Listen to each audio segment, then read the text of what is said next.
And see, John McCarthy's here. John McCarthy is fashionably late. He likes to make sure John. that we're logged in. That he wants to make sure the logo's up before he logs in. And it is. Nice work, Chris. Good job, Donnie. Good to see you, Donnie. How you Hey, doing? John. Pleasure. Good. You catching any big fish this summer? Man, I just got through catching some shark last week, so I don't get much bigger and better than that. Where were you? Where'd you go? Down in Galveston. All righty. Yeah, I did a little Good. recruiting in Houston and then slid down for a few days. I had a friend who's got a little Airbnb down there, so we got to go down and have a little fun. Good. You go with a bunch of buddies, or you go with your Uh, wife and kids? yeah, and a couple buddies and my their sons and stuff. So I Oh, kind of like I said, I had a recruiting event in Houston, so I kind of made it a dual event. You try to. what'd you find? Did you find some guys who could play?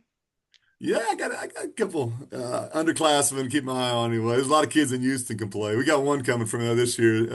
It's kind of interesting now. It's because it's my player's sons. He's one of my player's sons, so I'm getting old enough now that I'm recruiting those guys. But pretty excited about him coming I in. love I know we got some other things to get to, but I'm anxious to hear how you're going to be this year, knowing you got Talton at Buffalo now, and big Jaden's finished up his career. And personally, I thought, boy, they had some terrific careers for you. I thought, and you had some Yeah. good guys.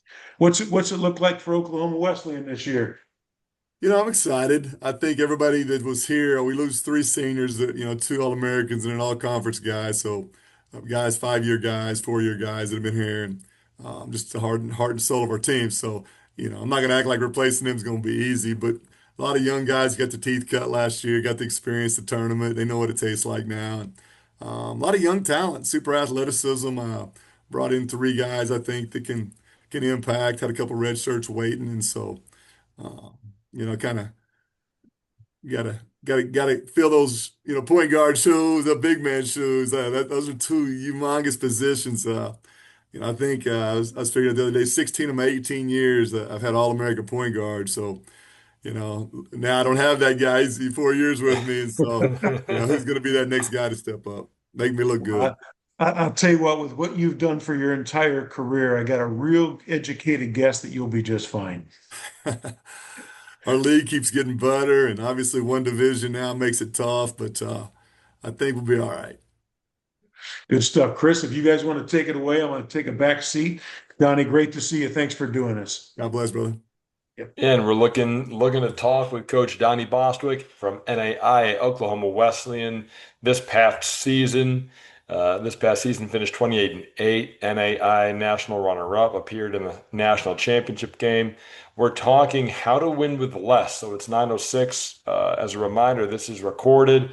It's going to be posted on smallcollegebasketball.com. You'll have links to access it throughout the rest of the summer and into the school year, into the basketball season. So, Coach Bostwick, if you want to go ahead and share your screen, I'll let you take it away, man. But I'm excited. We've had culture building with TJ Rosine, we've had offense with Pat Yuckham, and now we're getting Donnie Bostwick coaching, on how to win with less, some strategies on winning with less. So, Coach, go ahead, take it away from Oklahoma Wesleyan.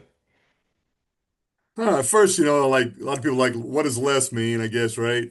Um, because there's about 1,000 different ways to look at that. Uh, and I'm gonna start off here. God family basketball. I wish my priorities were always that way, but they weren't. And I'm gonna kind of get to that in a second. But that's kind of where everything starts. I'm gonna go. Let's see here. Come on. All right, so when everything kind of shifted, I got my, high school coaching position in 1994 after a couple years coaching junior high girls and high school boys assistant coaching. So, I was kind of thinking I reached my dream, played college ball, had a chance to go back and later on be an assistant where I played at and helped win another national championship there and stuff. But first started off. Um, I got my high school coaching job, took over a job that wasn't very good, so we had less. They'd won 3 games in a couple of years combined. And so there was nowhere to go but up. It was a football school, Veneta High School, Northeast Oklahoma. And they had a talented young team, so coaches' kids and stuff were coming up, going to be sophomores. And boy, I married my wife. I got through, won a national championship my senior year, got All-American. Now I was a high school coach, kind of bucket list had been checked off, and I was sitting there kind of thinking, like, man, this is easier than I thought. God's been really good. We start winning games. Everybody's kind of getting excited. Small 4A high school, and we get pregnant. We talked about it, your kids earlier, and so now we're pregnant, and I'm all excited. That's really the one of the biggest things in my life. My high school coach had 6 kids, and I always wanted a bunch of kids and stuff. So rocking along, pretty good season. Uh, we go in to hear the heartbeat, and there was no heartbeat. The baby didn't make it. So, that first pit, that first big pit that I landed in life that was tough. You think everything's great.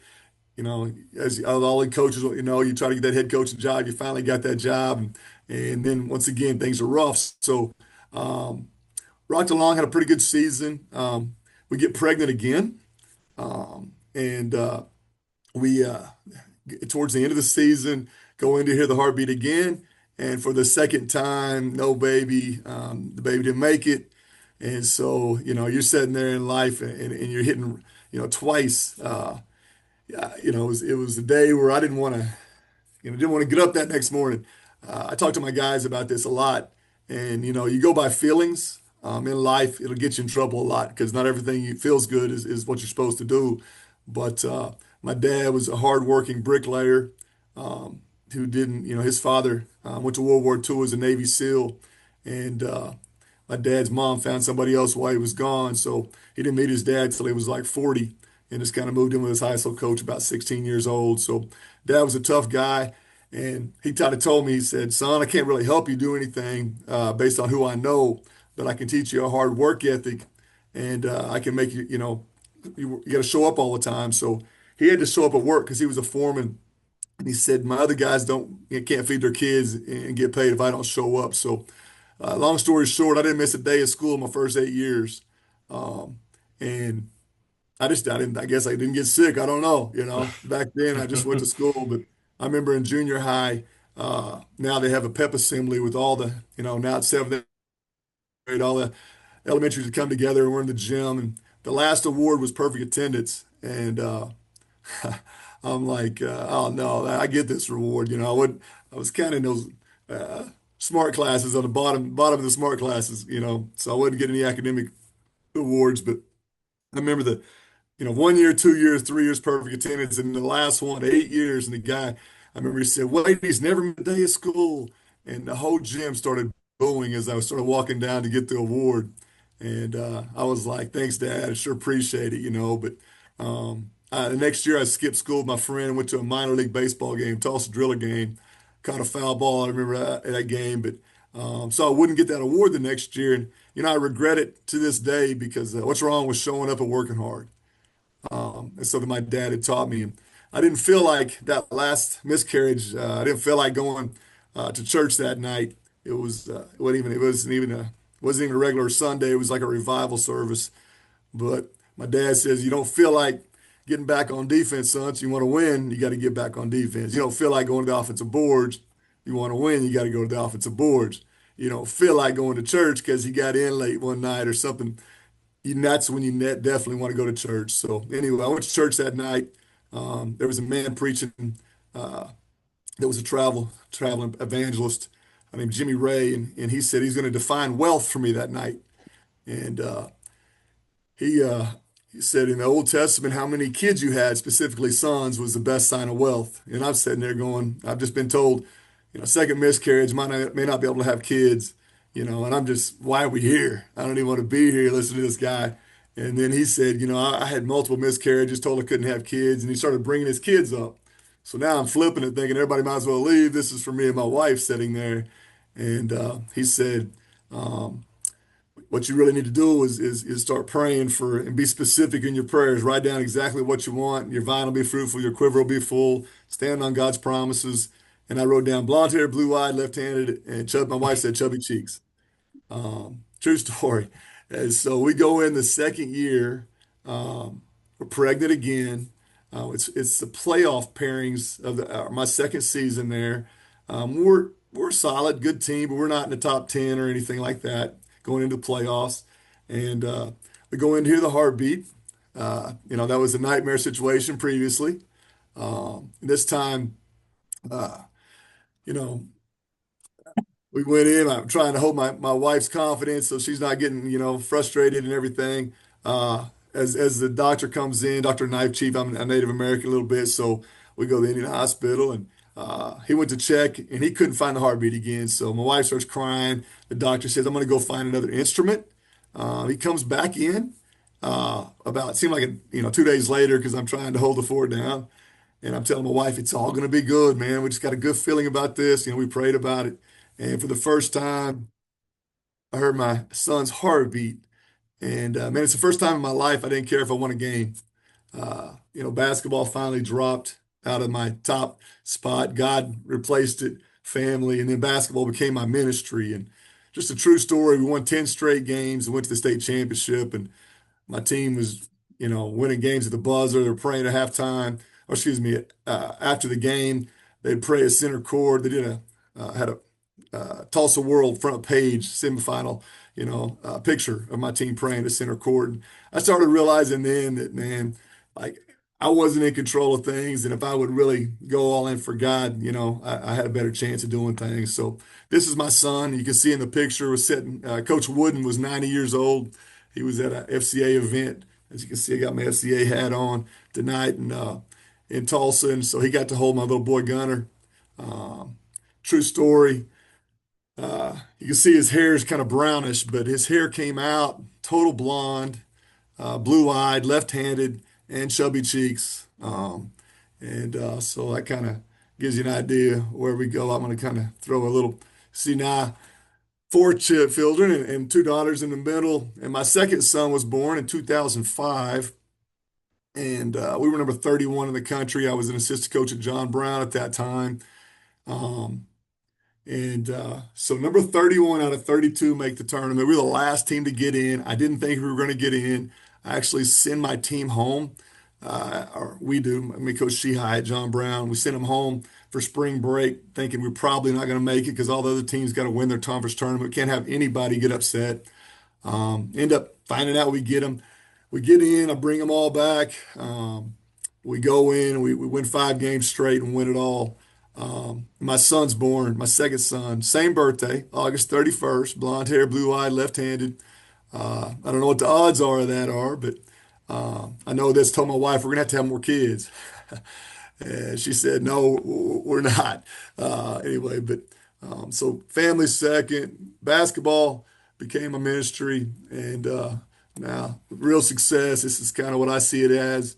You can see all my kids cut down the nets in 2009 after winning the national championship. My father there, somebody who was obviously my first coach and did a lot for me and stuff. So I'm gonna tell you now, like how to win with less is kind of my title tonight, and I'm gonna go real quick and back here for just a second because after we win the national championship at John Brown in '05. I had been an assistant for 10 years, 250 plus games as an assistant coach. We were blessed to win the national championship that year. And I interviewed for like 50 or more head coaching jobs. I got second about 10 times. Um, Ended up not having an opportunity that anybody would give me a job. So I had interviewed at one place prior to that, and that offered me the job, and that was at Oklahoma Wesleyan in '04. At the time, they were about to close the doors. They were down to about 150 students. They didn't have any scholarships. I was going to be AD. We had no budgets. Had a new president coming in, and my wife I interviewed. We did an interview process. And we're leaving campus, and she goes, they can't put mulch in the flower beds, honey. Like this is never going to happen. Let's go back to John Brown. You'll probably get that job after everything. And so we go win the national championship in '05, and I don't end up getting the job there. This job opens back up 2 years later, and they had had 6 straight 20 loss seasons. It just looked like a horrible opportunity, to be honest with you. But when you don't have a job And I'm going to say this was kind of probably the lead into my how to win with less. God kind of told us he was going to make something out of nothing. And if we'd keep him above 50%, then he would take care of everything. Um, so he was going to make something out of nothing. And my wife's comment was, that's less than nothing. So that doesn't even count. But I took the position and we run into, this what I say formula God gave me of how to win with less. And we're going to talk about first the basketball side of it, because I think that's where most people want to hear about tonight. But I'm just going to be honest with you. This none of this would have worked without God. If I didn't keep him above 50%, I had no chance to do what he's done over my time period coaching and stuff. So I'm going to go through this tonight. This is a possession battle. I think the game of basketball, you laugh because, it's not work. I've worked construction, pushing a wheelbarrow, and every day on the court's fun. It's not battle. Kids, out there with machine guns on the corners of Angola when I took our team on a mission trip there. And, our guys are old enough to go to battle and they don't have to do that. It's a game that we get to play and have fun doing. And, I try not to take that away from my players. I want them to have a lot of fun and enjoy. I don't want to go to practice without, enjoying practice. So I want them to have the same fun. So it begins with the possession battle, though. More shots and better shots. I think it's a simple way to define it. More shots increases your chance of winning. Over 30 years of coaching now, over 1,000 games. I've coached at the college level, either assistant or high school, excuse me, or head coach. We've actually taken about 10 more shots per game than our opponents. So that gives us, opportunity to making 30 more points just in those shots. And so per game, I'm going to tell you how we do that. Um, I think I'm going to start this way. How do how do other teams talk about your program? Uh, I think what they're going to tell you about ours whenever they're scouting and recruiting to try to take to compete with us. I think they're going to say you got to match their work ethic, their physicalness. We got to keep them off the offensive boards. Got to get back on defense because we're going to push the ball like crazy. Got to take care of the basketball because we're going to get after you and try to take your cookies if we allow us to. And then you got to guard the 3-point line. So I think that's the 5 primary thought processes teams have whenever they come in to play us. I guess my question is, what do they say about your program? Uh, I think if you can define that, then I think you have your pillars of what you're standing your programs on. Whenever I became a high school coach in '94, it wasn't that way at first. It was all about winning, outworking other coaches, and climbing the ladder. Um, I was, they call it a rat race, and I just like to say it, if you win a rat race, you're still a rat. And I told you about that first pit of the heartbeats of my sons and my children. Kind of was my saving grace because it kind of put my perspectives in order. And it didn't add up because God doesn't do addition. If it adds up, it ain't God. He does multiplication. He breaks bread and feeds 5,000 or more. So I think the more you look at it in a sense of how to do things with less is you got to give it to God and he's going to multiply. So um, how to win with less? I think it starts with, putting people around you that are loyal, um, people that match your heart as a head coach, what you stand for, what you believe in. We've recruited a ton of 5'10" guards and 6'4" forwards that are unrecruited. I've had 4 national players of the year that were 5'10" guards. Had a 6'4" forward national player of the year. Sadio Rojas retired his jersey in the Euro, won a D-League championship, played in the Olympics against Giannis and Gasol. If he was, he's pushing 6, he's probably 6'3", but if he was 6'7", he'd be in the league. He almost got a call up from the Bulls after having 38 and 18 in a D-League game. But I've been very blessed. Those guys were not recruited hardly at all, and I think God's open doors and got those guys here. But just going after overlooked players that people, you say that's less because they're 5'10" or they're 6'4". Well, we're going to maximize that. Depth. I think depth's another thing that we've done a good job of, including red shirts. and a developmental team. We actually have both those teams here. Our freshmen usually redshirt if they're not in the top 10 in our rotation. And those guys, people say, how are we going to replace those guys? Dominic Rambo was a red shirt behind Steve Briggs. We were preparing him, guarding him every day. He ended up being the only two-time NAIA National Player of the Year ever. And that developmental team, we had, let's see, it was 4 years ago, 8 of our top 10 came off our developmental team, and we were 34-2 or something like that. One play from the Final Four. So developing guys has been a real strength of ours. I think, yeah, if you don't develop, go back to high school coaching. I came to that position, and every Sunday afternoon we'd have the kids over. I had basketball camps. We'd have all the kids. I'd go over to the poor side of town and tell those kids, "Hey, come to the gym Sunday. We're gonna have some fun." And so what was really nice is we got it going, got to the state championship my second year there in state, and then after I left and went back to being a high school coach, excuse me, an assistant coach at John Brown. They went on to go to the state tournament like 4 or 5 times in the next 5 to 7 years. So, kind of setting that program and developing things is something I really believe in.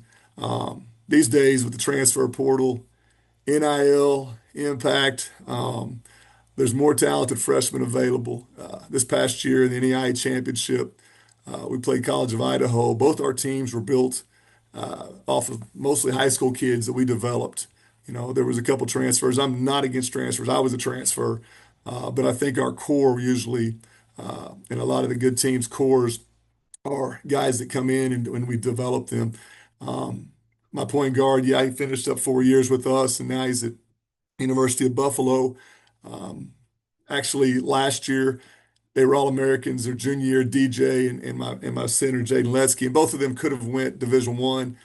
They wanted to stay and finish the job, and just hats off to them. They really believed in what we were doing, and I was very proud of obviously what they accomplished, winning over 30 games a year for 4 seasons, going like 130-15, making it to the championship, playing through some injuries and stuff. Another thing, players with character. I think that's huge.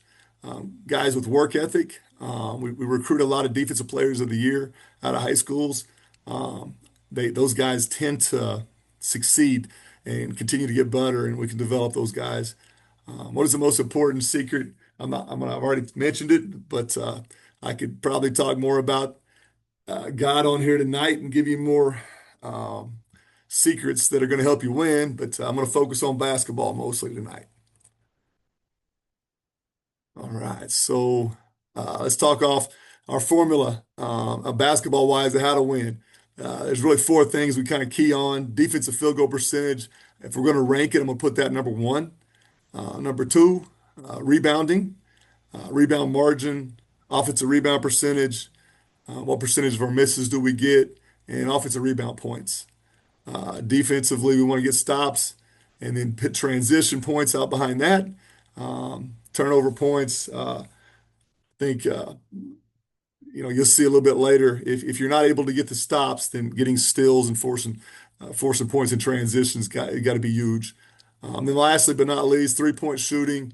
I will put it last. I think you can win without being an incredible 3-point shooting team. This year, we only shot the ball about 32%, actually about 30%.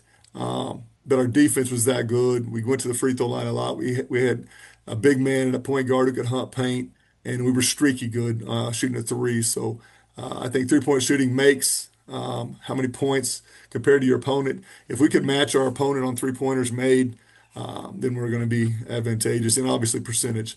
I'm going to talk more about that in a second. But you got to believe in what you do and who's with you. You got to maximize your opportunity, your effort, and your talent. Adjust to maximizing your personnel and scouting, know your opponents. So as we said before, here's some of the stats we look at.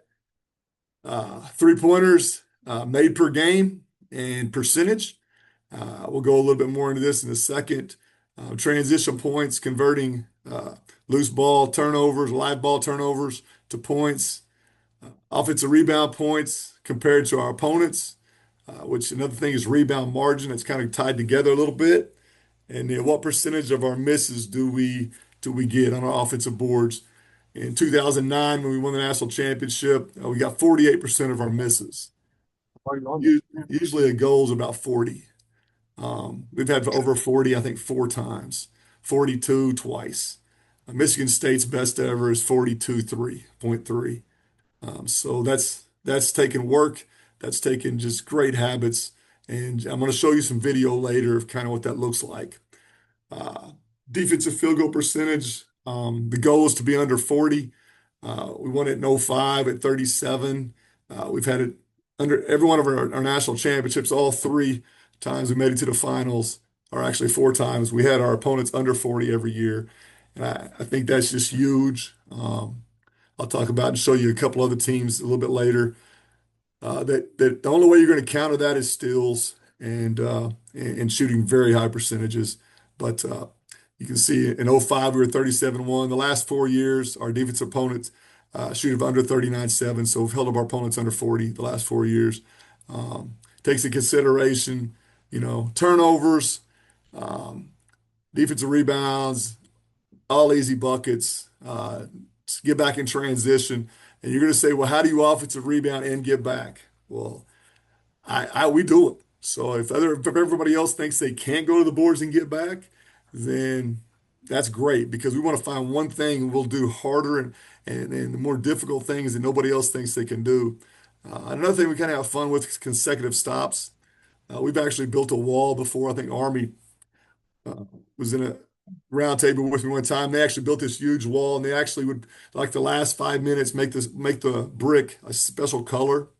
So every time you got three stops, you added bricks to the wall, and just kind of had this thought process of getting three stops after you get to 5 minutes left in the game, tied game, three big stops, and the game's over. So that's kind of stats we focus on. Now we're going to kind of identify specifically 3-point shooting here. Um, we've ranked top five in the threes made per game most of the seasons of my 18 years. At one point, we did 10 straight years in a row in the top five. The goal is to make 10 makes per game at 36%. You'll see down here um, this year, particularly Nova Southeast won it. They had 8.43s a game at 36%. College of Idaho, 9.5 threes a game at 36%, and Florida University, Division I, 9.8 at 36%. So 36% seems to be that number. When we won it in '05, 9.5 threes per game at 36%. In '09, we hit 11.2 at 38% when we won it that year. And uh, I've actually been blessed to coach the number one 3-point shooter in four season teams, not the guys who played five, but Brandon Cole at 527 was National Player of the Year in '05, and then Steve Briggs hit 498, and he was National Player of the Year as well in '09. So three balls have been real important, but I still think they're fourth when it comes to what has to be done for you to win. There's a lot of long offensive rebounds. It kind of plays into what else we do. Um, I think it's very important that you remove fear from the equation. I think fear blocks more shots than anybody else. I know I was talking to Greg Tonigal one time at Indiana Wesleyan. Obviously, he's one of the best coaches in the country, and we had played a few times in the D2 tournament. And he asked me they'd gotten beat in the semis or the quarters or something. He's like, "Can I come down and spend 3 days with you?" And so he comes down. We were in off season with recruits coming in. I'm like, you played at Valparaiso, Indiana basketball. You know what you're doing. I don't know why you want to come spend a couple days, but come on down. So after 3 days, I kind of asked him, what he thought he learned, and he's like, I was number one. I thought you guys just rolled the ball out and had crazy talent. He goes, I couldn't believe the details, catching the ball with two hands. The kind of organized chaos is what I call it. Guys, doing push-ups after missing layups on their own, things like that. But he goes, that's not what I'm taking with me. I'm taking the word fearless because he went back and he painted it on his wall of his locker room, and he started studying it. And he says the further we got in the playoffs, the more I'd be like, I want 5 more passes before you shoot it. And he goes, I would put fear in my guys, and I could just see them getting more and more worried about trying to, please me. And I think they won 3 of the next 4 NAIA National D2 championships after that. So I think Greg owes me just a tad, but anyway, not really. he's a heck of a coach. But removing fear from the equation, I think, is huge on threes. Shooting three in transition, it's another, like I said, great time to get offensive rebounds as well. A little more here. I think you have to work on your shooting daily. I was out there with Steve Briggs and Brandon Cole, and just me individually with us, those three, us two, those two and me in the gym, hours upon hours getting shots up. And I remember Steve Briggs, after playing, 38 minutes a game, would be in the gym 2 more hours with somebody hitting him on the wrist every shot. Everybody wants to be Steve Briggs, but they don't put the time in. You got to convince those guys 5 a.m. workouts and all that stuff's important. Obviously, the shoot-aways help and everything. I'm not a big fan. I'd rather have somebody live getting challenged and shoot shots like that. But shooting balls at game speed, getting the ball inside out, making the extra pass, shooting in transition. You got to practice all of those shots. We want to get our bigs to the top of the key at least, where they can at least shoot a top of the key three. Usually it's going to be open, a high percentage shot. Just got to get them to 33%. The goal is going to be 10 threes a game. Like I said, at 36%. 10 wins the game, 14 wins the championship. There's been multiple times where it took 14 threes for us to beat a team. So our practice starts every day with a drill we call shotgun. And you got to make 10 to get out of the drill, but 14 wins the game. Every time you swish it, it counts two. So we want to put primary emphasis on really knocking shots down because in the national tournament, the rims are tighter and those bigger rims and the hydros. So we don't want to hit the rims. We want those, with those really nice threes that last it and can hit it any rim. So we want to practice guarded threes. And I think the encouragement's huge. What you celebrate and what you reward, they're going to do. So like I said before, we reward swishes in especially early season in all our drills. Every time somebody swishes it, my manager will give them 2 points on the board. So our offensive goals, kind of going around, some of we just talked about that with the three ball. You want to get easy buckets, good shots, more shots. You want to take care of the basketball, transition buckets, and offensive rebound buckets. So this is basically how it works. You take your transition points, say I'm +3 on transition points over my opponent. Offensive rebound points, I'm +5. And then three ball points, +2. So that's 10 points that I've beaten my opponent. For 10 straight years, we did a study and we outscored our opponent 10 points per game in those areas. So then if you do that, and then if you hold your opponent under 40%, you're going to win almost 100% of your games. If you win 3 out of 4 of those, you're going to win 80% of your games. We've won 80% of our games in 18 years. At Oklahoma Wesleyan, we've actually won 83% of our games. And so that's kind of my formula as far as how to do it. Now, as I talk about that, you'll see some little things that matter and how you're going to, because there's different ways to score offensively. There's different ways to play defense. But I'm going to tell you a few things that we look at and just kind of, like I said, use your strategy. But I think if you can figure out a way to dominate those areas, you're going to find a way to win some ball games. So you want to reward your defense.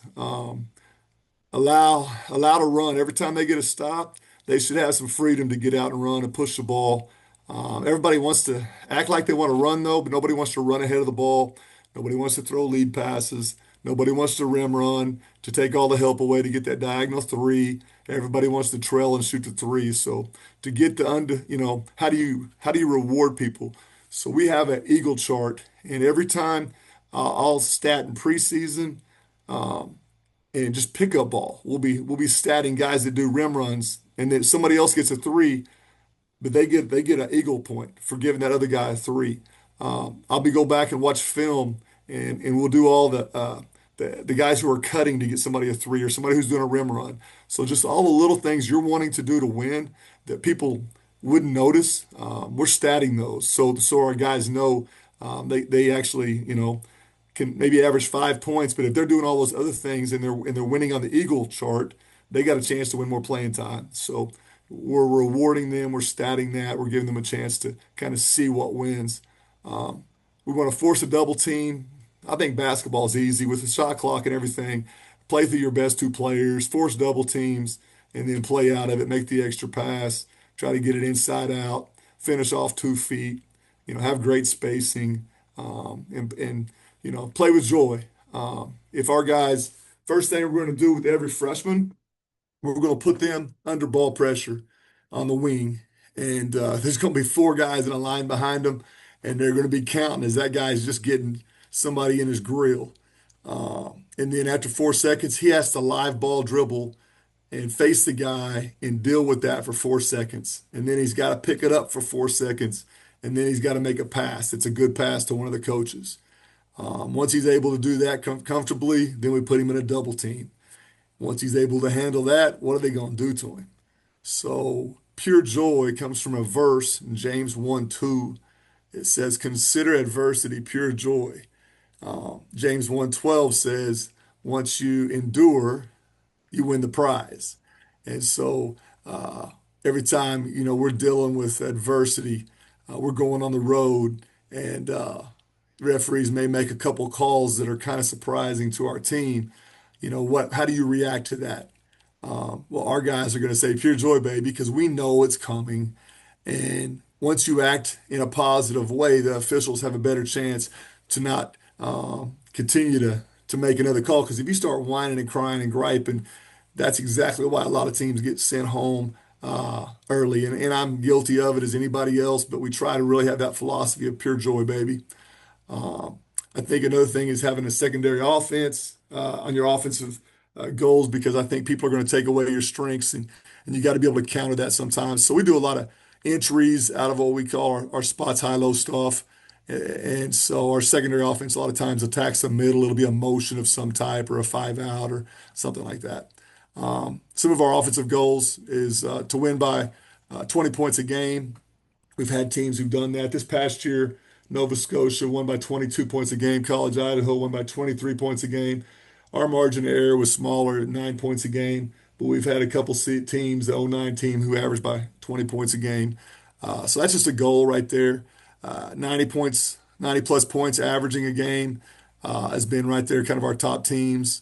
Our free throw, you want to have a free throw advantage. This year, Nova only made, I think it was, let's see, I think it was 8.8 threes a game, but they shot 637 more, or they made 637 free throws to their opponent, 437. So they made 200 more free throws than their opponent. So you're always looking for that area that you're really good at, and you're going to exploit that. And those guys got to the line. They also got to rest. They were a pressing team. So that's a thing that I think we're going to try to do is attack and get more free throws. I think they do a really good job of that. Um, Transition points, once again, turning live balls into buckets. Transition points coming out of that is huge. Does your team know how to fast break? And I think most people think they do. I really don't think they do. I think they get caught trying to be fancy, throwing some alley-oops. We love the alley-oop, but I think there's just too many times you waste a possession in transition you should have got a bucket on. And guys don't sprint down there and get offensive rebounds off of that. It's a great time to offensive rebound. Assist to turnover ratio is another area. When we won the national championship in '05, we didn't have a turnover till 5 minutes left in the game, I think it was. We were the 31 team beating the number one team, Azusa Pacific. And so this year, College Idaho won it, and they were, I think, top in the country in assist turnover ratio. Once we got it behind them, we couldn't, our press wasn't able to turn them over because they took care of the ball so well. And that just allowed them to maintain that lead. They had blown the lead, an 18-point lead against Langston last year, or they could have won three straight. It was in a semifinal game. So taking care of the basketball is huge. Another thing I think of is overall field goal percentage. Just once again, you got to look at the teams this past year. We were at 47 in '09 when we won it. Nova was 51 this year. College Idaho was 48, and Florida was 47. So I think goal for field goal percentage at the college level is 47%. Three-point percentage should be 36%, according to the teams that are winning right now. So there's just some offensive goals going into the three-ball shooting and that. So You want me just to keep rolling? All right, I'm gonna keep rolling. If Yeah, yeah, keep going. You're great. We're good. If there's any questions, people can type them in the chat. We don't have anything in the moment, but keep rolling. We're good, all coach. This is great right, stuff. all right, offensive rebounding. This has kind of been our calling card that people since we got 48% of our misses in '09. Like I said, my dad was a bricklayer, and I'm just all about work ethic and working. And uh, I was with Coach McCullough. I got to do the under 17th USA basketball. Um, in the World Championships back a few years back, and Coach McCullough, who coached Steph Curry and stuff, he was there, and we sit down and talk quite a bit because he's trying to win against the majors, with the mid-major team as well, and so. We were talking about offensive rebounding and all this three ball shooting and stuff like that. And I said, well, I send four to the glass. And usually people are like, man, we got to send two back, sometimes three, because they don't want to give up defensive transition. I was expecting him to say something like that, and he's like, "No, I sent 4.5 to the glass." And I was like, "What?" He says, "Yeah, we would drop Curry just kind of around the elbow, waiting for that kick out three, because there's nothing like a dagger." And so, man, I was like, "I'm in." So we started sending 4.5 to the glass at that point. There's so many kick out threes. You'll see some of that in the video at the end. Um, we do assign a point guard or a two guard safety responsibility. And if a guy shoots a three, obviously he can trail if he thinks he's going to miss it. But you know, three guys on the glass, at minimum three guys on the glass. It's 3.5 if point guard shoots it, or the two guard. It should be four on the glass when everything's working right for us. We celebrate offensive rebounds like they're missed, like they're 360 dunks or charges. The last 4 years, we've averaged 30 wins a season. Um, and over my 18 years, we've averaged 28 wins a season. The last 12 years here, I averaged almost 29 wins a season. I'm going to tell you, offensive rebound has been just as important. Now, rebounds, no rings, Barkley says, and I just think that's so important. We average 13 offensive rebounds a game, and a rebound margin of plus 10. The last 4 years, we've offensive rebound percentage. That's what percentage of your misses do you get? As I said, we got 40%, 8% '09. Well, the last 4 years, our rebound percentage is 14% higher than our opponents. So we're getting 14% of our misses whenever they're getting, you know, say we're going to get 40, they're getting 26% of their misses. So that's just producing 5 to 6 extra shots a game.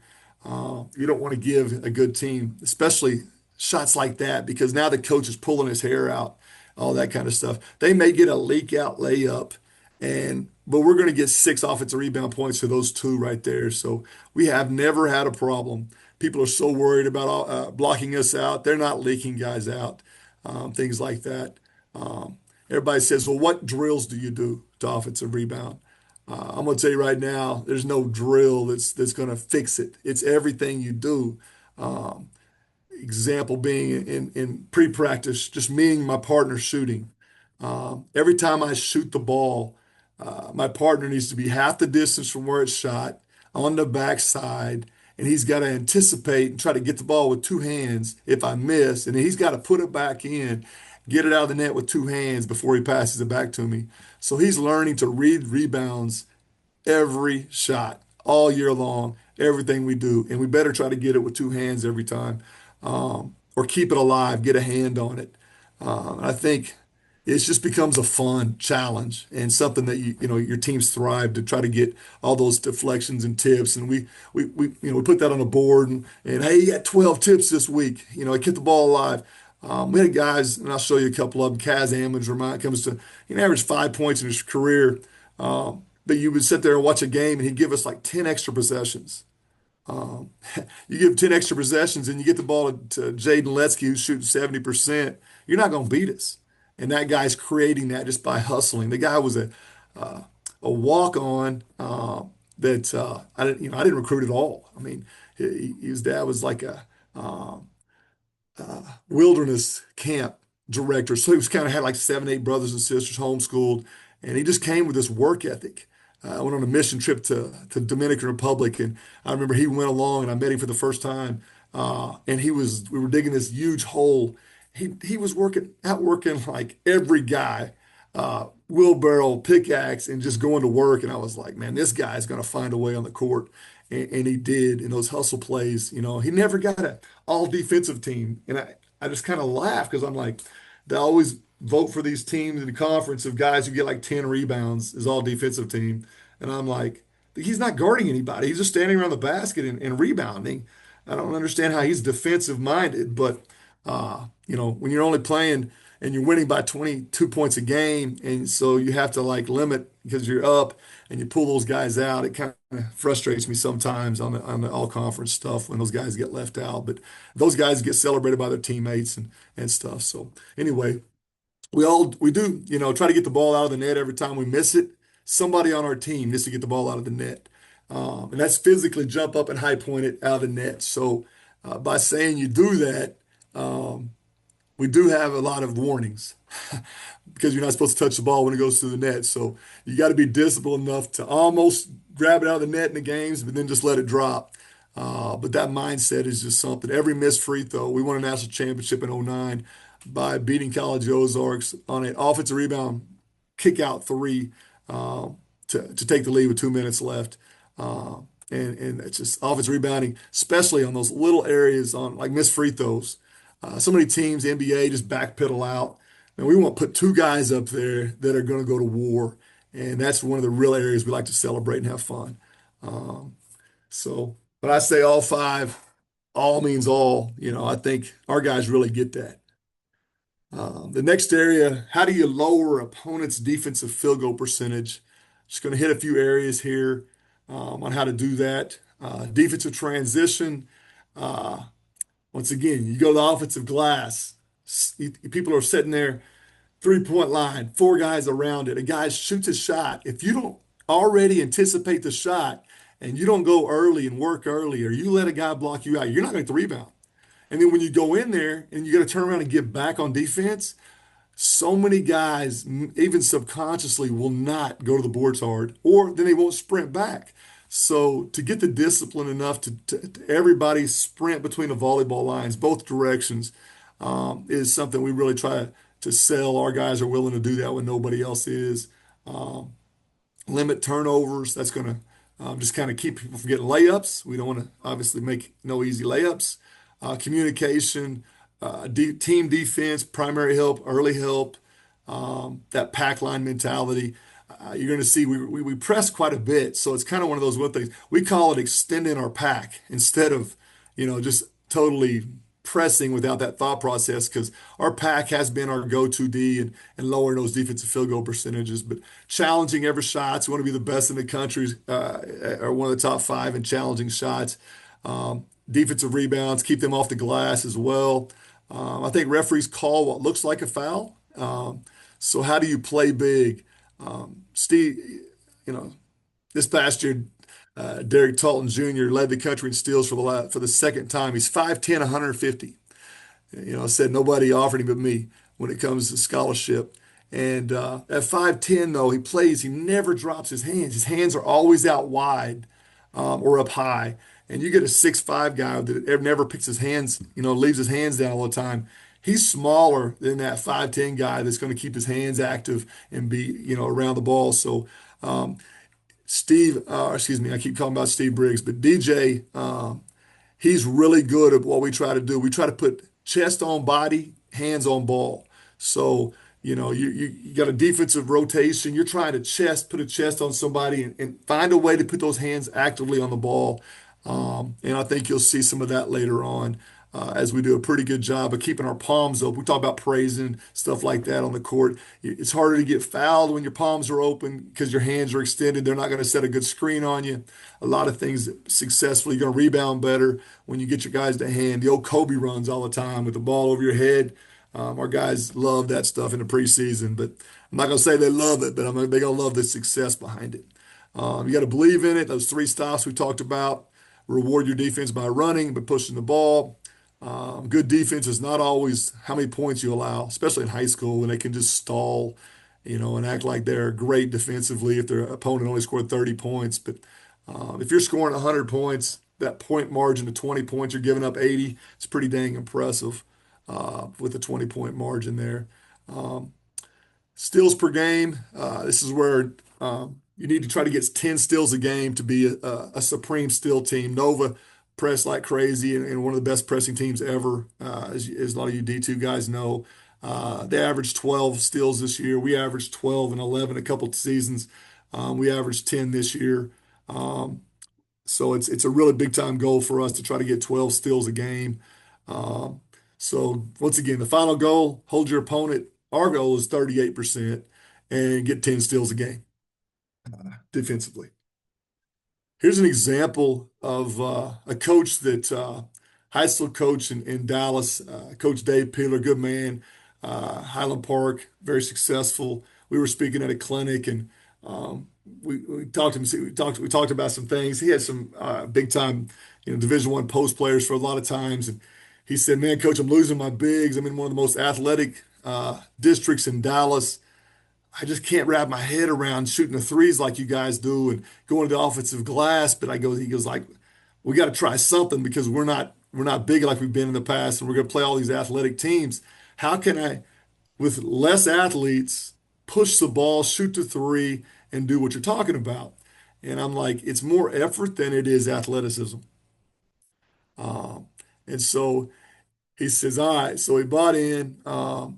He always wanted to send two or three guys back. I got him into sending four and a half, five guys to the board, buying to playing fearless and let his guys shoot the three fearlessly and reward them on offensive rebounding or getting stops and push the ball.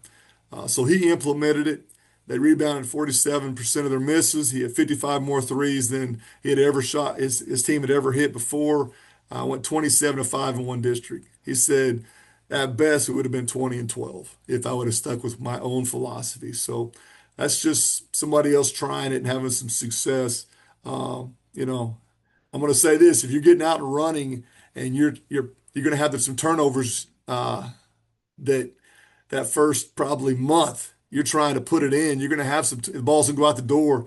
And if you're not like going, nice try, good outlet, that was there. You got to make that cleaner next time instead of yelling at the guy because he's going to be scared to throw that outlet pass. We're trying to throw long outlets on time, on target, catch it with two hands like these, college football teams are that are catching the ball and running the fast, spread offense and stuff. We're trying to do that in our shotgun. I saw Washington throw great lead passes last time with Coach Juck and watching his teams get the ball out quick. And so I think you'll see that out of us as good as anybody, our lead passes and running ahead of the ball. All right, so I'm just going to say proof in the pudding. We've won 80% of our games. I mentioned most of the stuff already. At 12 years here, we've won 83% of our games, coached over 1,000 games now since 1994. Won a state championship, or got beat in the state championship in high school, but won 250 games as a high school coach or an assistant college coach. Won a national championship in '05. 18 years as the head coach, 495 wins at 80%. So this formula I've used has been really good. But as I said before, the key and the secret in the sauce is the spiritual side of what we do. So I can talk this basketball stuff all day, but if I don't put God 50%, I can tell you my players would stand you and tell you, what the secret is and how much more important it is the fact that we put God first in our program. And I go on mission trips. We've been all over the world. Our teams, we talk about fasting during around New Year's time, and fasting is not just fasting your food. It can be like fasting video games and spending more time with God. Doing anything that you put before Him and spending a little more time with that. Just so many little. There's like over 3,000, 3,100 promises in the Bible that are waiting for you and they cannot return void. Guys like John Wooden, Vince Lombardi, they use these promises and look at the success they had. You can go back and study them yourself. But like one example of that principle would be using love over fear. Love never fails, the Bible says. Fear motivates, but if somebody loves you, they'll run through the wall for you. I grew up in an era where military was more important. Coach would throw you against the wall, cuss you like crazy, that military thought process. And there's some motivational success there, but I just don't think it's successful and not as successful these days as love is. Another example of another principle would be the second mile principle. In the Bible, in the Roman times, uh, if a Jewish slave or a Hebrew slave, a Roman soldier was carrying his equipment, his armor, he could find a Jewish boy or a Jewish man, and by law they had to carry it 1 mile. And Jesus come along and says, not only go 1 mile, but go two, and do it in such a way that they see me. And so you're sitting there, nobody's going to do that. But when you go that second mile, that's when God's favor starts getting released on you. And we were just training our guys to just go that second mile, and God's favor and stuff has just been crazy in our program for so long. By putting him in the middle of it. If you really think a ring is going to change anything, I got more than I need.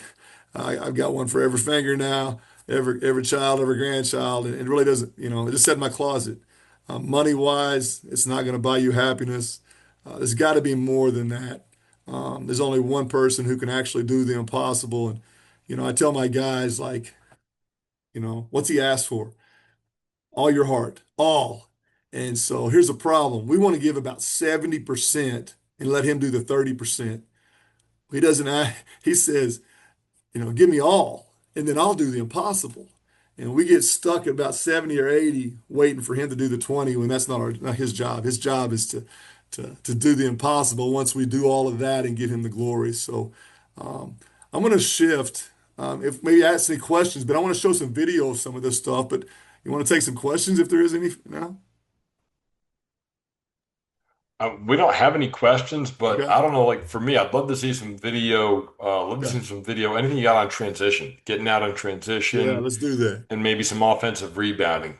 Okay, thank you. I'm going to just do even flow. I'm going to show you 4 games, about 5 minutes, or about Cool. 10 clips of each game, and I think you'll see what we're talking about here. All right.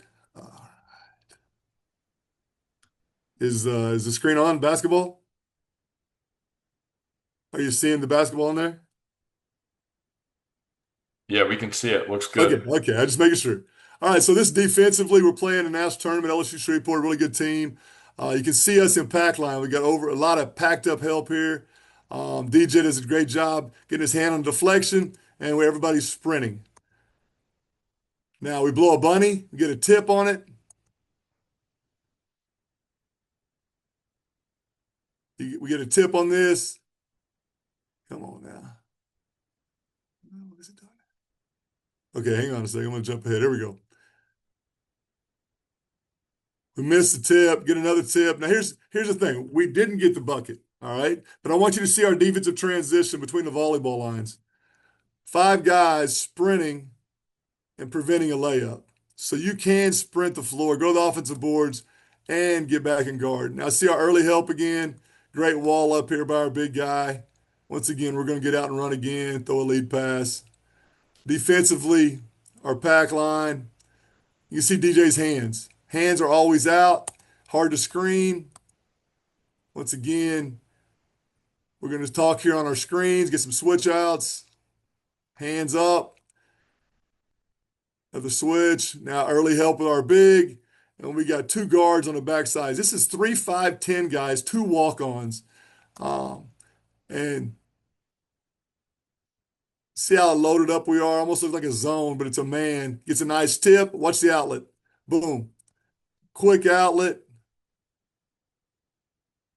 Great challenge. Got a tip. Got an outlet pass.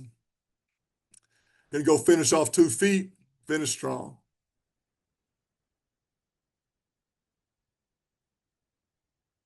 We got a little misdirection. Go one way. Set a back pick so we can drop it into our big. Force a double team. He just goes to work. See the guys on the boards? 4 guys. 4 guys crashing hard.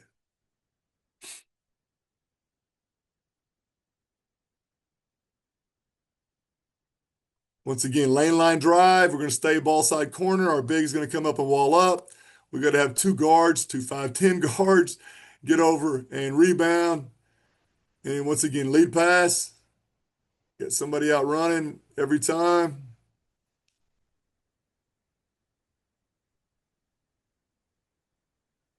And transition three is a great time to get an offensive rebound.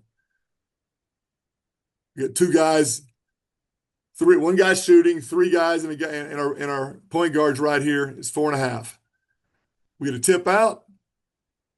Oh man, that's usually a dunk. DJ doesn't throw that away very often, but we would have had a chance at that. Don't get it. We get a tip. This is Kaz, who I talked about, the homeschool guy that's just a workhorse. Gets a tip on it, slows it down.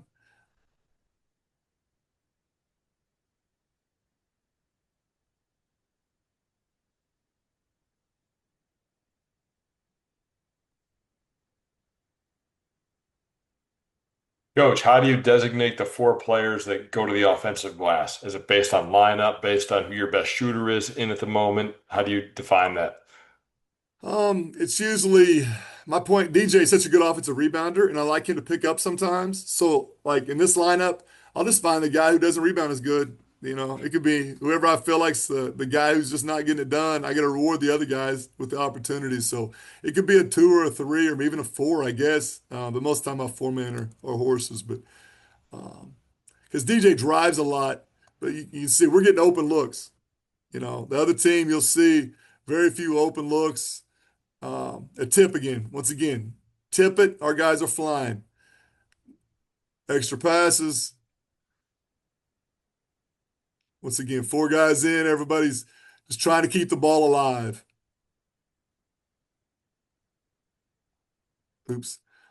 All right. So now, let's see here.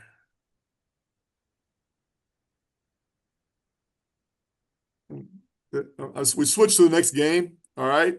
I'm gonna go back real fast here and go to this one here. All right, so this is Bethel. Jalen Scott went to College of Charleston, started on the NCAA tournament winning team, got two All-Americans on his team, a really tough team in our league, finished 1 and 2 2 years in a row. Both of us made the Elite Eight. Just watch the last 3.5 minutes of this game. We get our two best players playing through them.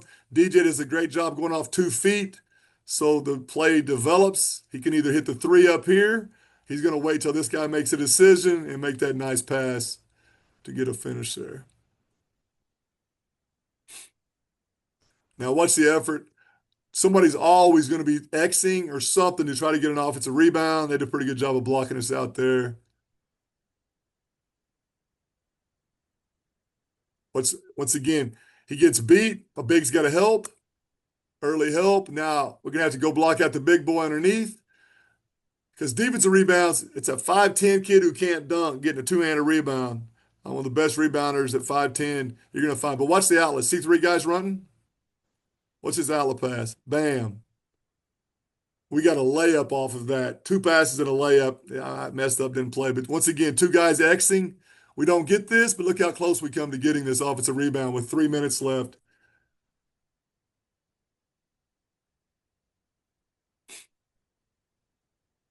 Great help. Early help. AP's down here to help again. We talk about go on go. When somebody goes, everybody else has to be ready to go. When somebody gets beat, somebody's got to peel and help. Everybody's always on a system of help. Hands are always active. We know he's going to go right. Do a great job of cutting him off. We got everything covered. They're all American. It's a great shot on a challenge shot. But we're going to take, if they have to beat those, they're not going to beat us most nights. So they come down, hit a nice shot. We got to answer. That we're always looking to swing it as usual. But as you can see, they're guarding perimeter on the backside, so we do a good job of hunting paint and getting a big boy bucket. Okay, once again, ball screen with the shooter. They're picking and popping. Great challenge. Offensive rebound. What's the first look? Outlet pass. Great job.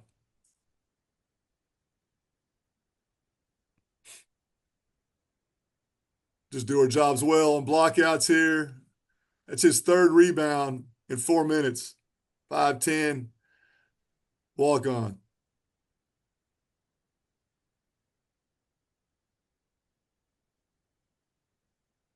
Now we're going to work the clock to get it to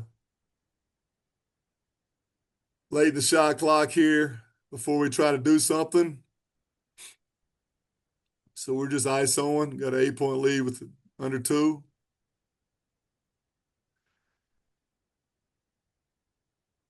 Flips his hips, does a great job staying off 2. All right, so now what you don't see right here is Austin Polling's already got his position because he knows there's 3 on the shot clock. And he's playing an All-American right here who's an incredible player. But because his positioning, he's going to get this huge offensive rebound right here. And now Bird gets a tip on it, but now we got to beat him to the floor. 1, 2. We get to the floor first.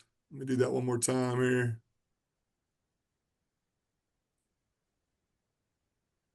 He plays a double team. We talked about being able to do that. Come on, here we go. Come out of that, get that easy bucket.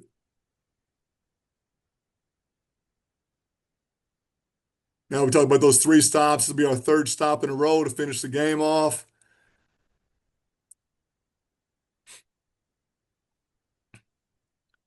Did a pretty good job here spreading the floor, moving the ball around.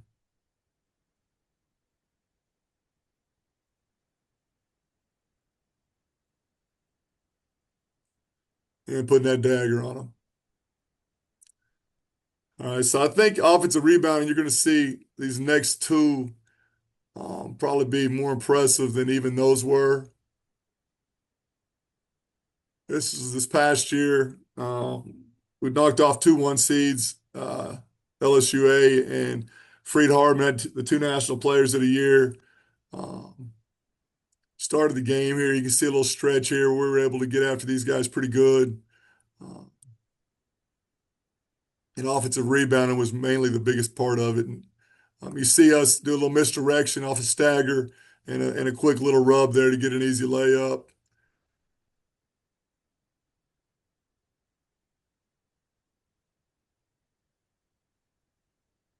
We take away number 4. He was all National Player of the Year. And now we get beat on that, but look at our primary helps. Good. End up getting a quick turnover, a lead pass. Synergy always kicks back, so we're going to have to get a little kick back and then get out and run.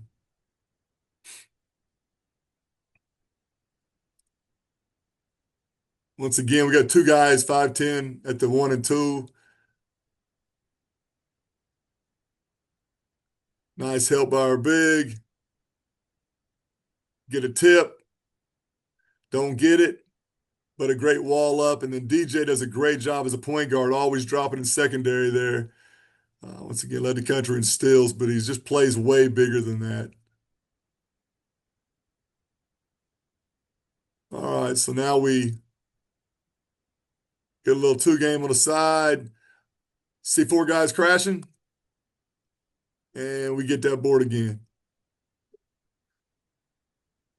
Beautiful job, extra passes, which leads to what the easiest 3. It's an offensive rebound, kick out 3. Those suckers go in a lot. It's the highest percentage 3. We get a little misdirection going into a little Peugeot action with the fake handoff to set up another 3.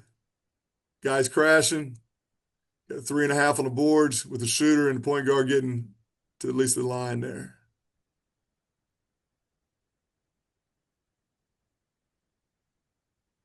All right, so they're running a lot of double ball screen with a kick with a pop. We want them shooting outside shots challenged, dominate the defensive boards. Did a great job on getting our rebound here with a very athletic team that dominated the boards against most people.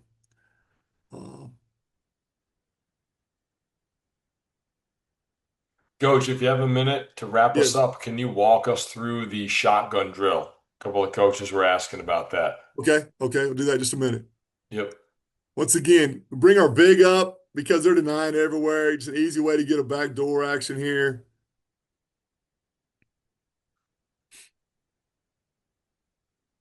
All right, so I'm gonna go one more. I'm gonna go one more here, which is probably my best one when it comes to offensive rebounding. Uh, so you kind of get a really good taste of what I think I've tried to tell you guys we do. All right, tip. Don't get that one, but we had a chance at it.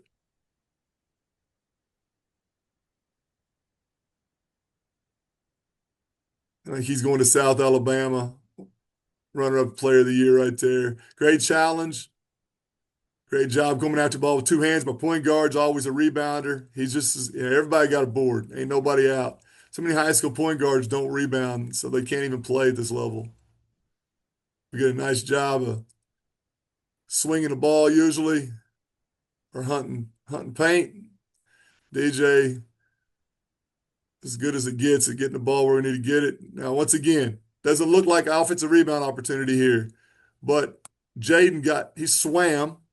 Yashi comes from all the way behind the three-point line. We keep a tip alive. Yashi ends up with it.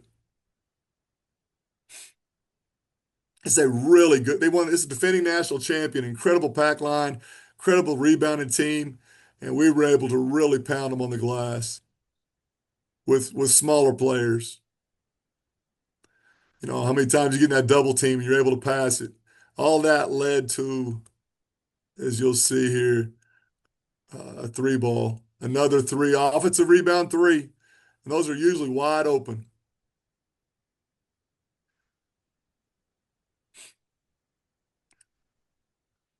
We noticed that they had to start their offense every time through their four-man, so we just didn't let them do that. So there's always those little wrinkles. We're going to put a zone in. We're going to press. We're going to do how to win with less. You can't be one-dimensional. You have to be able to do multiple things defensively and offensively, I think. My high school coach, we would 1-3 chase. We do all kinds of stuff because we were so far behind some of the larger schools we had to play. But you can see a great primary tip, another tip, get out and run.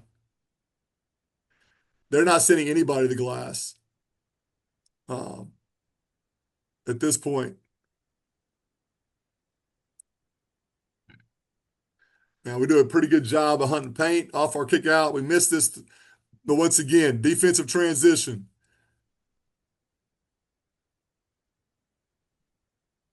Winning the transition battle. We get back. Don't let them get that. Make a five-man shooter three. Don't let them go board. See, I think, they're a good team, but they're not. Look at them on the boards compared to us. I think this is a marked difference. It separated this game, as you're going to see just in a minute.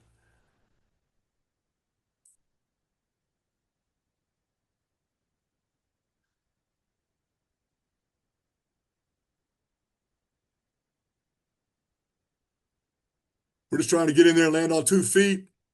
Everybody's working. Once again, it doesn't look like it's an offensive rebound opportunity here if you're freezing this playing. But watch our big get back here and own that backside.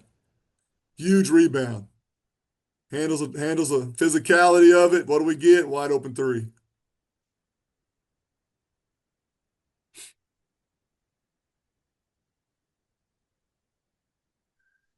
And I'm just going to tell you, people aren't used to people rebounding like this. They don't have to block out all the time. So it's harder for them to do this game after game after game. Um,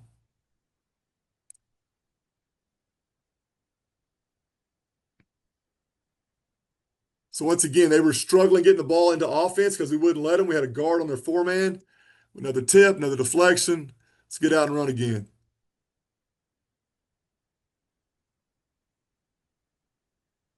Constantly hunting paint. Little guys can hunt. What's this? Once again, offensive rebounding. We don't get that one, but now we got to get back. Great effort on getting back right there.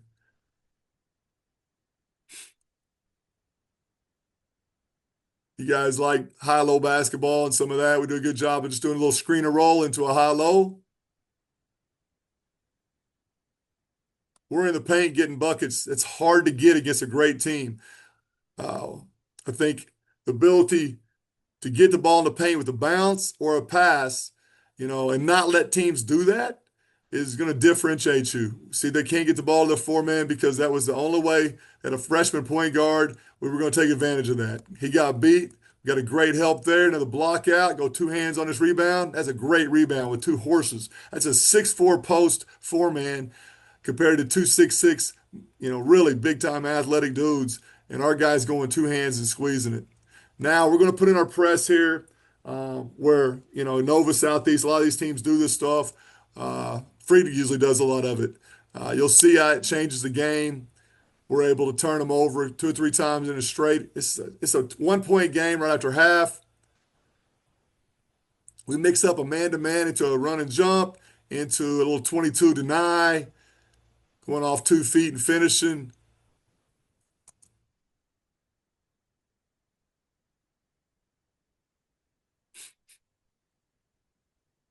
Now, they're getting that back end shot, a rush shot out of offense, nobody rebounding.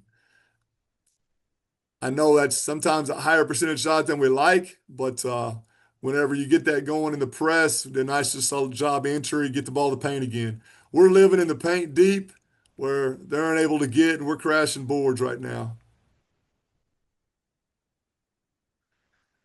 Now, DJ, 5'10", going like a man. Doesn't get it, we get a tip, get another offensive rebound. That ends up being another three.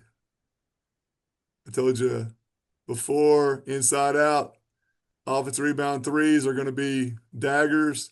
We missed that one. We get another offensive board. A little frustrated because he ends up getting over the back on that, but I promise you in the long haul, that's going to win ball games. I think we have another possession here coming up right after this.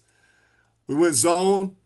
We saw in the scouting report off synergy that they didn't play real well offensively against the zone, so we had saved that in our pocket till the second half.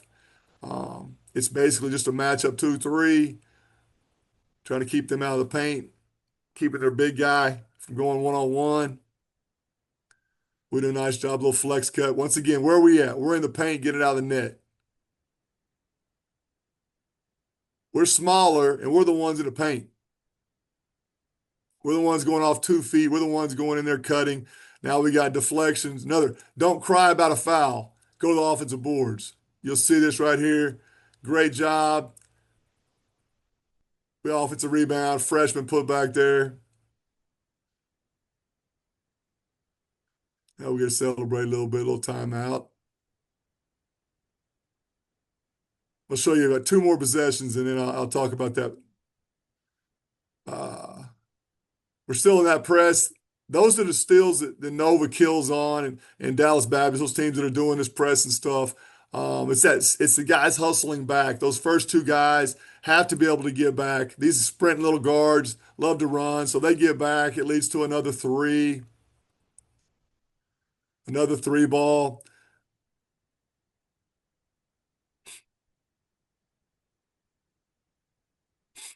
One more possession, I think, I got for you here. This kind of, I think, puts one more offensive possession.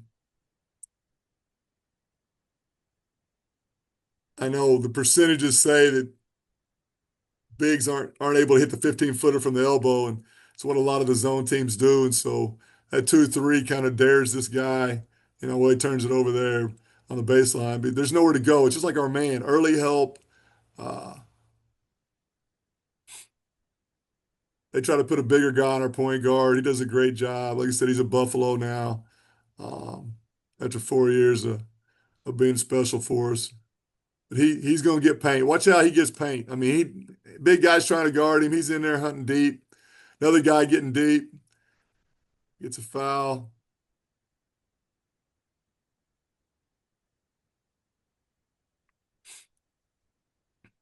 Another paint bucket.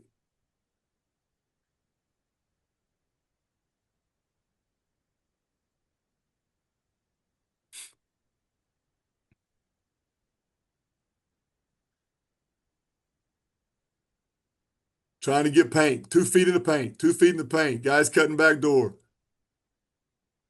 His turn to hunt paint. 2 feet in the paint. Get in there, finish strong off two.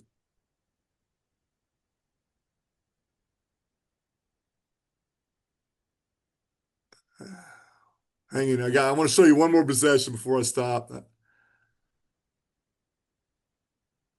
Because there's still, I mean, it's a great team. Another one seed, defending national champion. You're not going to just beat a team like that without being able to offensive rebound and finish them strong. One of the guard, 5'10" guard, floaters, finishing in the paint.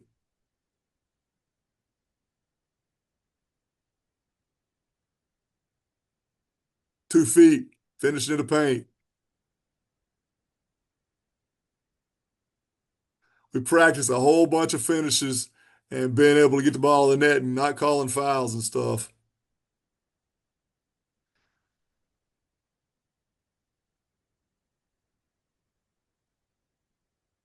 It's that area, once again, the big guy's a little uncomfortable putting the ball on the floor. We come down, hit a three off that.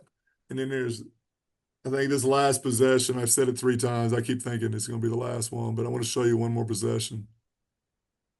It's offensive rebounding. I think at our best. Once again, it's similar to our pack. We press like crazy. We also pack like crazy.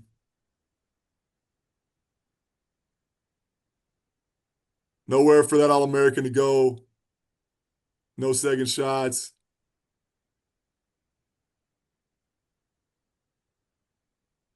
Hunting paint. Now, this is a possession. One rebound. We get a tip. Great job, loose ball rebound.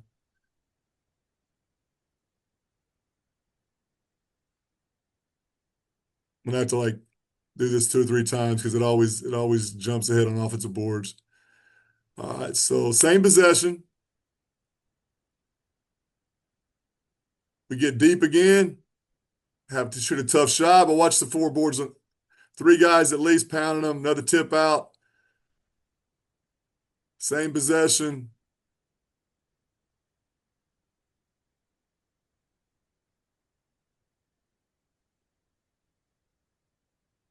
And we get an open 3. We miss it. Another tip out. Finally, somebody makes a shot.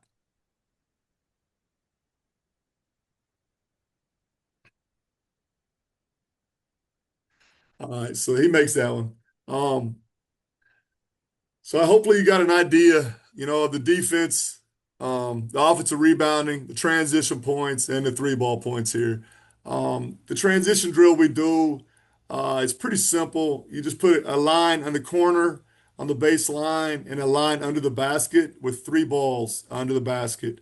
And I always say go. The guy in the line in the baseline takes off running. We throw a lead pass to him, which is like all our rebound long pass overhead. Catch it with 2 hands, go finish it out of the net. The guy who makes the pass sprints around the elbow, the other end, free throw line elbow, and then takes off backwards. The guy who goes off 2 feet and finishes, gets it out of the net with 2 hands. He throws a one dribble chest pass to the other guy sprinting, and he goes and finishes the same pass on the other end. The guy who makes the pass has to sprint down to the paint and then close out in the corner like he's getting back on defense and closing out. 3 guys are going, so that's just 1, 2, 3, and somebody in line gets the ball out of the net whenever the guy makes the layup off 2 feet, and the other guys are going. So this goes on for a minute, and our goal is to make 10 threes. Like I said, the swish counts 2. To win a championship's 14, so our goal is 14. 10 gets us out of the drill. Does that make sense? Like it. Yeah, like it a lot. And then we also, after we do that, then we will throw a lead pass, and the guy will attack the paint and turn and off 2 feet, pitch it out for the trailer to shoot a 3. So now the trailer shoots a 3. The guy who pitched it out gets the rebound with 2 hands. He throws a lead pass to the guy who shot it, who attacks the paint, and now the other guy shoots a 3 at the top on the other end. So now I'm sorry. Those were layups a while ago. All right, those were layups. I'm not even thinking on the layup drills a while ago. Those were all layups. On that one, I'm looking for perfection. I want no balls touching the floor ever on the passes. So no outlet passes that hit the floor. Everybody's got to make every layup for 1 minute. So that's the goal on the first. Now we shoot the threes the second time, and now we're trying to hit 10 threes or 14. Does that make sense? It Yep. goes from attacking the basket with layups, guys sprint around the elbow, take off running, get your own rebounds, pass it out. Everybody's got to catch the ball with two hands. They got to put the ball down. I don't want any lollipop passes. They got to be on a dime. You can either baseball it or overhead it or chest pass it off of one bounce. The details are the important part.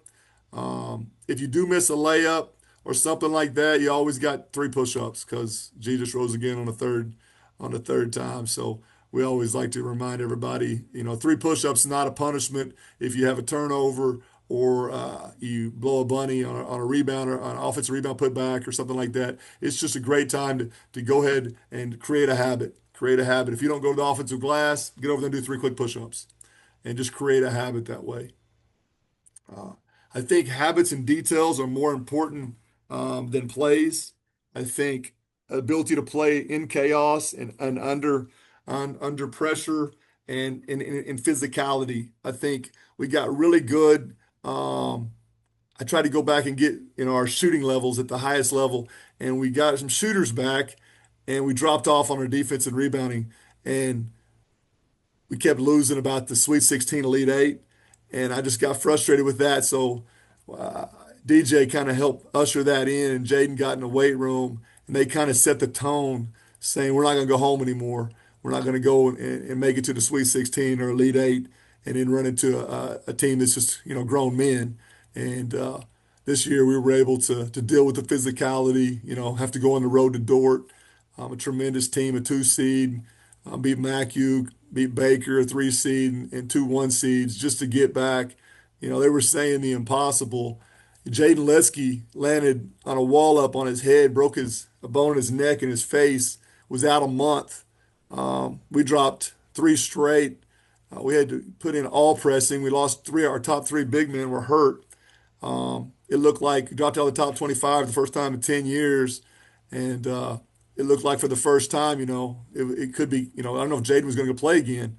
Um, a verse came to us that was in this life, you'll face trials and tribulations. Trials are from the outside, tribulations are from the inside, but be of good cheer because I've already won. And there's a better actual translation of that that says to be more daring and courageous because I've already won. And you can think basketball, but we were thinking like, how are we going to share the gospel? We break huddle, preach. And I was like, my assistant coach comes in and he actually has a piece of paper in an envelope and he has it sealed and he goes, don't open that till after the season. I said, all right. He goes, you're asking me to be more daring and courageous. So um, we won 14 straight. Jaden came back. That's exactly what he wrote on that piece of paper. We're not going to lose another game. Jaden's going to come back. We're going to win this conference, go back to the national tournament. That was what the paper said. What we did was instead of going to the locker room with 7 minutes left, we said we're going to stay out. And there was a song out because says I'm a child of the Most High God, and the Most High God is for me. And whenever the other team went in at 7, we stayed out and we played that song and we sang it to the crowd. And we invited anybody that wanted to come accept Christ to come in after the game. And the guys were a little shy, a little at first. I was out there on the court trying to sing it with them and be bold. And about 3 games after that, we're on the road and they're coming out of the locker room singing it on their own. And it just grew. The faith, the strength, the courage. We just, I've been blessed to be a part of about five runs like that where we came out of the 31 seed or we weren't expected to do anything. And, God really showed up in some young men, and it was fun to do it again this year and watch those guys grow and spiritually more importantly than even on the basketball court. Well, Coach, that's great stuff. The shotgun drill, the transition drill, all the offensive rebound, the clips, being able to see it. Uh, go from the presentation and be able to see it, I think is really beneficial for everybody on the call. So we appreciate your time tonight. I think John McCarthy got any closing thoughts for Coach Bostwick? Yeah, just two things. Number one, uh, this is freaking great. Like, thank you, thank you, thank you. This is really, really good stuff. And number two, you mentioned that John Brown team won the national championship in 2005, the unbelievable run during the tournament. Had a pretty good player, pretty good shooter, as you mentioned, and Brandon Cole still holds, I believe, the all-time college record for three-pointers made. He's going to be inducted on October 31st into the Small College Basketball National Hall of Fame in Lakeland, Florida. And we're so thrilled. I've been back and forth with him. He is literally coming with his wife and children from Africa to be there as a mission, Can I as a tell you a quick missionary. Come story back. about that? Yeah, and I want to hear it. And the next day, he's getting on a flight right after that night to get back to John Brown for the 20th anniversary celebration the next day back at John Brown. So please go ahead. I just want to make sure everybody knew that he is being inducted in the Hall of Fame. So yes, I'd love to hear a story. So I called, he's from a town called Hector, Arkansas. I think there was a sign at one point, it was like 39 people plus a coon dog or something on the sign. Chicken farmer's son. I called him to come for a recruiting visit, and he said, Coach, can I come on? It was a Wednesday night. He goes, I'm preaching at my church tonight. Can I come on Thursday? I was like, yeah, yeah, for sure. That's awesome. And he's like, I can do all things through Christ who gives me strength, Coach. And I was like, I love that verse. It's a good one. But no, he believed it. I've never seen somebody walk on the floor. And we're talking the smallest class you can imagine, walking on our floor as a recruit, and everybody came out. My whole, I saw, I mean, Abdul Mineta, some of the players on that team were really good, and they were like, "We need this guy. He has zero fear, Coach. What does he got?" I mean, they were all, "What does this kid have?" Went on to hit 527 threes, obviously, National Player of the Year. Steve Briggs was his backup, which is an amazing thing as well. Went on to play professionally in Germany, came back, FCA director in Northwest Arkansas, got into coaching at Bentonville High School.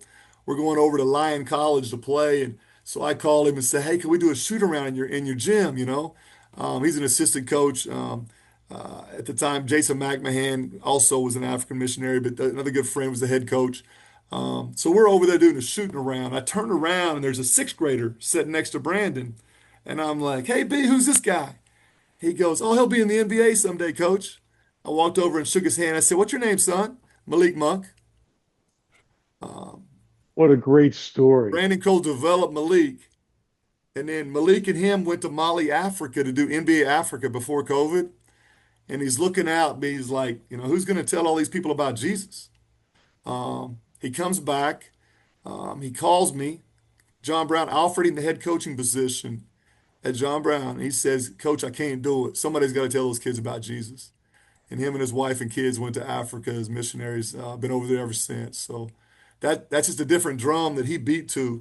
He passed that to Steve, who passed that to Sadiel, who passed that to Rambo, all the way down to DJ and Jaden. And I've just been a blessed glorified bus driver watching these guys do things that have just been amazing. What a great story. I'd imagine we should end on that, Chris, because I don't know if we're gonna be able to top that one. I don't think anybody can top that. So, Coach Bostwick, thank you for the storytelling. Thank you for winning with less. I got I think almost 3 pages of notes here myself. Going to try and implement a little bit and do the best we can. John McCarthy, smallcollegebasketball.com. We thank you for being here tonight. Everybody, this will be posted on smallcollegebasketball.com next week. You can watch the replays of the Small College Basketball Summer Education Series from TJ Rosine, Coach Yoakum, and then, of course, Donnie Bostwick tonight. So thanks for joining us. Have a great evening.